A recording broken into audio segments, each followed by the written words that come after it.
Do you want to know why teachers are leaving the classroom? I'm Nicholeen Peck, and I teach all over the world about parenting, good communication, how to build strong family bonds, child development, and education.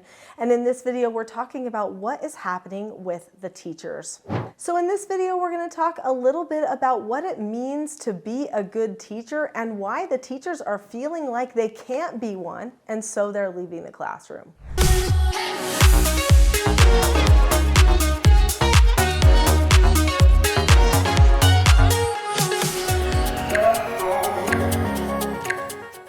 So I taught school for 23 years at private academies, at the collegiate level, and also homeschooled some of my children.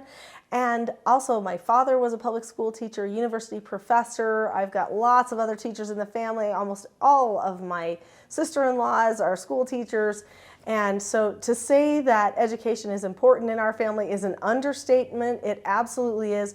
But there is a difference right now in what is going on in the schools between education and schooling. There is a difference. Education is when sparks fly, people get excited, you develop a relationship with somebody, and that relationship leads to you holding on to other information. All learning is relational. If you don't develop a relationship with the learning, if it's something that you just go through, but you don't actually take any of it upon yourself, and you don't feel any kind of a personal attachment to you, it absolutely does not stay, and it becomes a waste. Many people go into teaching because they want to see the little sparks ignite when they tell someone something or they experiment with something together. Teachers want to make their own curriculum. I mean, newsflash, I know it's more work, but teachers actually want to share some things to their students. They want to teach to their students.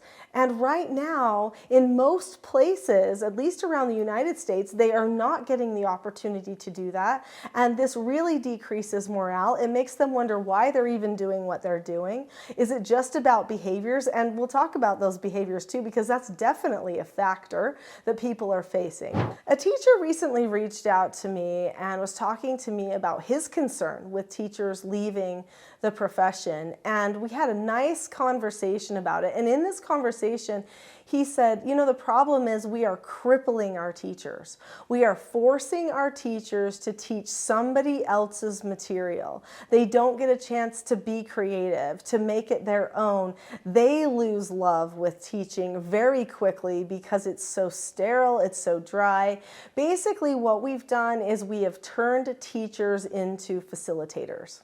I have to say, I warned people of this years ago. I'm not saying that, you know, I could have foreseen everything coming, but I remember sitting in a meeting. It was a political meeting, a committee meeting at our state capitol, and I remember that there was a person in authority who was speaking about education, and this person said, well, when we look to the future and we look to one-to-one learning, so this was right before they started putting Chromebooks and computers on every desk with every student in all the schools, and they were hoping to push this idea forward. They said, when we look forward to one-to-one learning, we don't really see teachers as being teachers as much as being facilitators, so that they'll teach them how to use the computers and how to submit their stuff on the computers, and it will take away some of the burden from the teachers.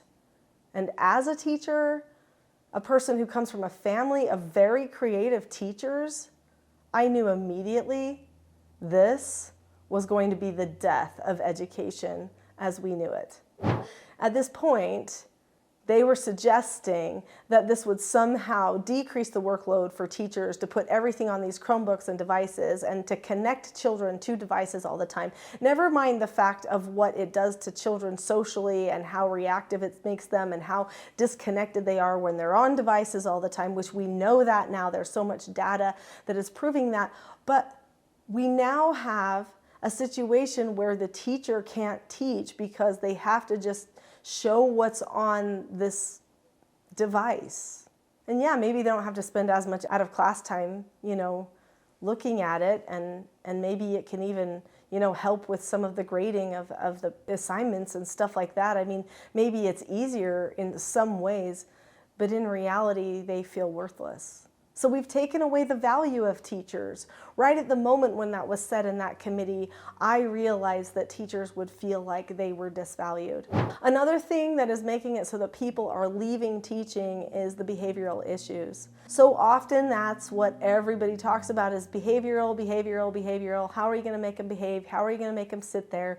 How are you going to stop them from going out of control? And they're just not offering good solutions. In fact, many times it's like, well, you can't touch them, you can't say anything to them, you can't stop them. So you've got people there destroying any type of discussion or learning environment you might have tried to create. Whenever they're not connected to the device, now you're worrying about behavior all the time. And so you feel like a babysitter. And teachers, even though maybe there was a little bit of it that might be babysitting, they didn't want the whole thing to be babysitting. So if we are the person who teaches people how to push buttons and babysit children, how does that actually help us?